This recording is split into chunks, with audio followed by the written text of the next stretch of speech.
Halo teman-teman semua, jumpa lagi bareng gua. Teman-teman semua, gua harap sehat-sehat aja dan baik-baik aja.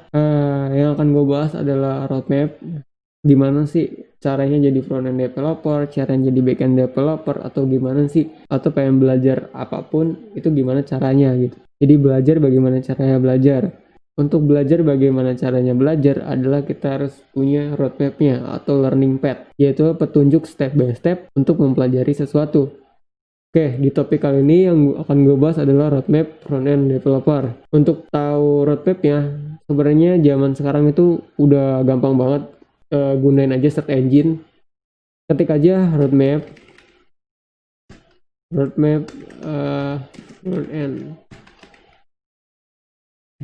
front-end. Nah, ini yang pertama. Dia ada di roadmap.sh. Nah, roadmap.sh ini adalah ngebahas tentang roadmap untuk jadi developer atau learning path untuk jadi developer. Misalnya kayak front-end, back-end, DevOps, Android, PostgreSQL, DBA, React, Engineer. Jadi learning path-nya di sini. Cuma yang akan gue bahas adalah front-end karena mungkin agak ribet ya. Gimana sih jadi front-end developer? Apa aja sih yang dipelajari dan harus mulai dari mana? Nah, di sini jadi fungsinya roadmap itu adalah untuk memetakan atau memecah pelajaran yang harus kita pelajari gitu. Untuk jadi front-end developer, kita bisa memulai belajar dari internet. Habis itu masuk ke HTML, masuk belajar CSS, JavaScript. Nah, umumnya untuk dasar itu front-end, gue rasa 3 hal ini cukup gitu. Ya, cukup karena dia akan ngebahas atau ngebangun yang berhubungan dengan klien. Gue rasa HTML CSS cukup. Tapi di zaman yang sekarang ini kita menyesuaikan pasar gitu. Sesuai ya yang dibutuhkan sekarang. Seperti di industri sekarang itu ada requirement harus ngerti VCS atau version control system dan repo hosting service. Nah, kalau ada yang belum familiar, VCS itu apa? Terus repo hosting itu apa? Nah, kalau teman-teman sering baca-baca tentang artikel atau postingan di sosial media atau di internet lainnya, pasti ada yang ngebahas tentang GitHub dan Git. Nah, GitHub ini termasuk salah satu dari repo hosting. Walaupun selain GitHub ada kayak GitLab, Bitbucket, itu masih dalam satu topik yang namanya repo hosting. Terus ada Git. Nah, Git ini masuknya ke VCS atau version control system. Nah, ini fungsinya untuk komunikasi antara repo di hosting service dengan repo yang ada di laptop kita. Atau anggap aja sebutnya yang di laptop itu adalah folder project. Nanti jadi folder yang di project itu nanti bakal di commit, istilahnya di commit atau di push ke dalam repo. Nanti biar yang ngerjain perubahannya atau track ada perubahan apa aja itu biar si repo hosting service kita pakai layanan ini itu. Next step untuk jadi front end developer juga kita juga harus ngerti tentang web security knowledge atau pengetahuan dasar tentang security yang ada di web. Nah, ini misalnya itu kayak ada HTTPS, CORS, Content Security Policy, dan OSP Security Risks. Jadi kita belajar packet manager seperti npm dan yarn. Kalau teman-teman familiar dengan framework React.js atau Vue.js, itu umumnya akan berinteraksi dengan npm ataupun yarn sebagai packet manajernya. Tuh. Next step, sebagai front-end juga harus mempunyai pengetahuan tentang CSS arsitektur maupun CSS preprocessor. Nah, CSS preprocessor ini ada banyak macamnya. Misalnya ada SAS, ada PostCSS, dan LESS. Nah, ini nggak harus semuanya kalian pelajari. Nggak harus semuanya bisa. Pilih salah satu di antara CSS preprocessor ini yang kalian suka gitu. Nah, next step di roadmap frontend juga ada yang namanya build tools. Itu ada task runner dan linter, dan formatter.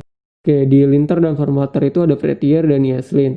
Nah, kalau gue biasanya Prettier dan ESLint ini langsung extension aja di code editor yang gue pakai. Jadi nggak terlalu dipikirin lah ya cara format yang baik. Itu kita tinggal pakai extension namanya Prettier atau ESLint. Tinggal auto save, langsung dirapihin. Oke, next step. Nah, sebagai front end, setelah menguasai ini semua, kita bisa ngambil beberapa framework. Pilih salah satu aja di antara yang ada di internet atau yang bertebaran di internet. Misalnya React.js atau Vue.js atau Angular. Soalnya kenapa kita pilih satu? Karena nanti kita akan belajar environment atau habit dari sebuah framework itu sendiri. Misal kita ambil framework JS, React.js, nah nanti kita bakal belajar yang namanya Redux. Environment React.js pun berbeda gitu, makanya pilih salah satu. Terus kita bisa belajar tentang modern CSS kayak style component, CSS module, state.jsx, foundation, dan yang lain-lain. Kita bisa masuk ke CSS framework. Nah, CSS framework ini ada dua. Ada yang CSS in JS dan ada yang pure CSS. Ini yang JS umumnya dipakai di framework JS kayak React Stripe, Material UI. Dan yang sebelah kanan ini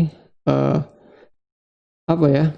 Gue sebutnya itu template HTML gitu.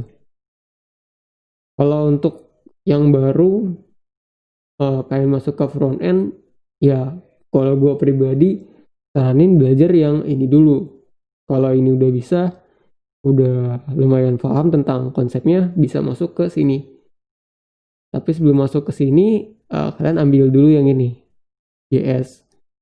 Baru kita main-main di tampilan kayak React Stripe atau Material UI gitu. Next step ini ada testing apps, kayak unit, integration, dan functional. Itu kayak Mocha, Chai, Alpha, Jasmine, Jazz, React testing, Express, Engine.me. Ini sih gak harus semua dipelajari, pilih salah satu aja. Terus next step ada tab checker kayak TypeScript, ada PWA juga atau Progressive Web Apps. Ini juga harus dipelajari sebagai front end tingkat lanjut. Selain PWA juga ada lagi kayak server side rendering atau SSR. Itu ada di React.js yang gue singgung di awal tadi, bahwa ketika kita milih framework ini nanti ada environment lain di dalamnya gitu, kayak belajar tentang life cycle si React itu gimana. Terus ada namanya yang disebut server side rendering atau SSR itu gimana gitu.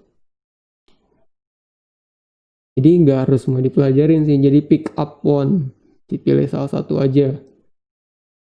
Terus sebagai front end kita juga bisa lanjut mempelajari tentang GraphQL.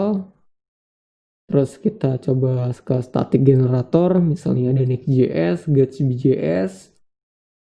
Terus kalau kita udah bosan mungkin ya di dunia front end di bidang website, kita bisa masuk ke mobile application, tapi yang hybrid gitu ya. Misalnya React Native. Front end itu kan gak cuma website, mobile, tapi juga ada desktop. Jadi ini front end developer ya, bukan front end web developer. Nah, untuk di desktop sendiri, di bagian front end ada yang namanya Electron. Nah, Electron ini dibangun dengan JS atau JavaScript. Next step, ada juga yang namanya WebAssembly. Nah, WebAssembly or WebAssembly is binary instruction generated from high level language such as Go atau Golang, C, C++, or Rust. Dan ini merupakan lebih cepat lah ya daripada JavaScript. Nah, namanya WebAssembly. Next step sebagai front-end developer atau terjun di front-end developer ataupun di bidang IT, itu nggak ada ujungnya sih. Pasti keep learning gitu, tetap belajar dan tetap ngegali. Asiknya kita lihat roadmap di sini. Selain ada roadmap, di sini juga ada resource-nya untuk belajar. Nah, ini resource-nya menjadi front-end developer. Kayak Internet and How It Works itu ada di sini. Kalian bisa baca di sini. Terus belajar HTML juga ada di sini. ada resource-nya, tinggal kalian klik-klik aja dan baca praktekin. Tell your page with CSS. Ini ada di sini, ada basic JavaScript, ada VCS dan Git, ada run JavaScript. Gini aja sih untuk roadmap. Thank you for watching and see you next video.